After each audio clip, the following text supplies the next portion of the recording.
किसी भी फैमिली में अगर किसी बच्चे का जन्म होता है तो सबसे पहला क्वेश्चन क्या होता है कि बेटा हुआ या बेटी। अगर आंसर बेटा हुआ तो भारतीय परिवारों में खूब उत्सव मनाया जाता है, खूब सेलिब्रेट किया जाता है।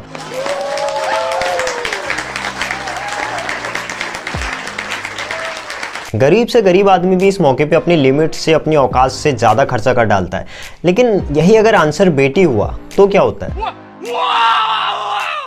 भारत में एक आम धारणा है कि पुत्र ही परिवार के वंश और विरासत को आगे बढ़ाता है, इसलिए भारतीय परिवारों में पुत्र को प्रायोरिटी मिलना बहुत ही नेचुरल बात है। हिंदू धर्म में जन्म से लेकर मृत्यु तक अनेक संस्कार होते हैं, जिसमें सबसे लास्ट होता है अंतिम संस्कार। माता पिता का यह संस्कार सिर्फ पुत्र द्वारा ही किया जा सकता है, इसलिए परिवार में पुत्र का होना हिंदू धर्म की एक पारंपरिक व्यवस्था भी है। जहाँ ह्यूमन सिविलाइजेशन ने साइंस, नेचर, लाइफ, स्पेस से जुड़ी हुई तमाम चीजों को जान लिया है, उस दौर में भारत आज लिंग चयन के मामले में कहाँ खड़ा है? कि 21वीं सदी के इस दौर में भारत बेटा बेटी के इस फर्क को मिटा पाया है?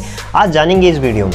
अगर बेटे बेटी एक समान नहीं होंगे तो एकता के मंत्र नहीं गूंज सकते। जेंडर इक्वलिटी हमारी एकता की पहली। नारी का गौरव राष्ट्र के सपने पूरे करने में बहुत बड़ी पूंजी बनने वाला है।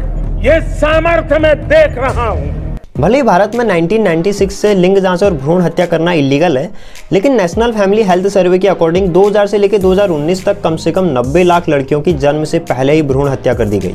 वैसे किसी के द्वारा अगर किसी का मर्डर किया जाता है तो भारत में उसे फांसी की तक सजा हो सकती है, लेकिन इन आंकड़ों पर अगर गौर किया जाए तो हर साल करीब 5 लाख लड़कियों की जन्म से पहले ही हत्या कर दी जाती है। तो फिर उनका क्या होता है? ये सब दोगलापन है। 1950 से 1960 के बीच पर 100 फीमेल्स पे 105 मेल्स थे, जो सेक्स रेशियो की एक आइडियल सिचुएशन थी। लेकिन 70 के दशक में सरकार के लचर कानूनों की वजह से लिंग अनुपात में बहुत बड़ा डिफरेंस खड़ा होना शुरू हो गया। 70-80 के दशक में अबॉर्शन, पेरेंटल टेस्टिंग और प्रेगनेंसी टेस्ट के लिए अल्ट्रासाउंड जैसी चीजें लीगलाइज्ड हो गई, जिसके बाद लिंग अनुपात यानी सेक्स रेशियो में एक बहुत बड़ा गैप पैदा हो गया। उस दौर में मशीनों की मदद से लिंग जांच होना बहुत ही आम हो गया था। जगह जगह पर ये फैसिलिटीज उपलब्ध थी, जिससे लिंग अनुपात बढ़ता ही चला गया। 2011 की जनगणना के अनुसार पर 100 फीमेल्स पे 111 मेल्स थे। लेकिन हाल में एक सर्वे में कहा गया है कि भारतीय परिवारों में सिर्फ बेटे की चाह रखने की इच्छा में आप कमी आई है। इसमें कमी आने के बहुत सारे रीजंस भी बताए गए हैं, जैसे सोसाइटी में लोगों के बीच बढ़ती एजुकेशन, सरकार द्वारा इस डायरेक्शन में उठाए जा रहे कदम और भारतीय परिवारों की अर्निंग कैपेसिटी में जो इंक्रीमेंट हुआ है, वो इसके मेन रीजंस माने गए हैं। प्यू रिसर्च सेंटर की लेटेस्ट रिपोर्ट के अनुसार 2015 के बेटी बचाओ बेटी पढ़ाओ अभियान के बाद भारत में सेक्स रेशियो में काफी इंप्रूवमेंट देखने को मिली है। आज के समय पर 100 फीमेल्स पे 105 मेल्स हैं, जिसे एक नॉर्मल रेशियो माना गया है।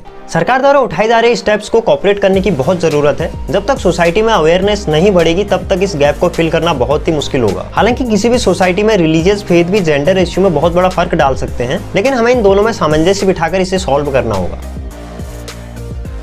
फ्रेंड्स, अगर सोशल इश्यूज पे इसी टाइप की इन्फॉर्मेटिव वीडियोस देखना चाहते हैं तो इस चैनल को जरूर सब्सक्राइब कीजिए, बेल आइकन को भी हिट करिए और हमारा मनोबल बढ़ाइए, ताकि आगे भी ऐसे इन्फॉर्मेटिव वीडियोस आप तक पहुंचते रहें। तब तक के लिए जय हिंद, नमस्कार।